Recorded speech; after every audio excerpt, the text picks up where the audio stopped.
He tried to enlist. He told me in L.A., after Pearl Harbor, he went down to try to enlist. And he said they told him he was 4F. But then I heard later that they were not taking Japanese Americans. So they maybe just classified him as 4F because, it's people we don't take.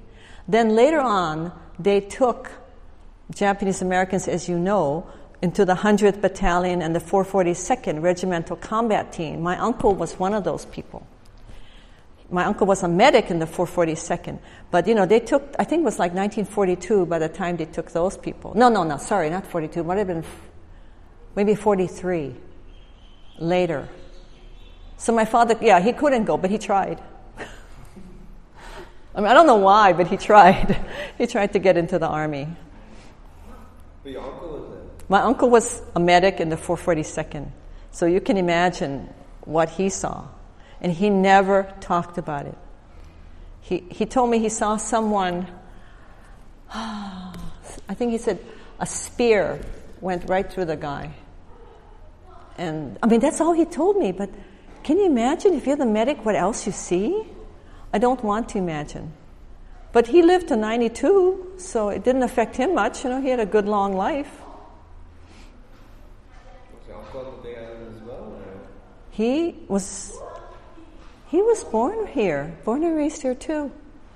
He was honored in the 2000 Kohala reunion for, those who had served, and he was still alive then. So I remember he came and they had a ceremony for them. Every military was honored for having served in the various wars, and Uncle was honored for World War II. Remember, my older brother did not serve because remember there was the draft. That means out of 360 days, they did a lottery of your birth date. So my brother's birth date was way down the list. He must have been like 360 or something. I could ask him today, I'll ask him, do you remember?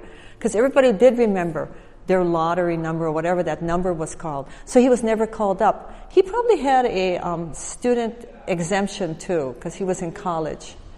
But I knew people who went and didn't come back from this community. Yeah. That was a rough war because it was unpopular. And people had, because they had the draft, people were forced to go, and they didn't want to go.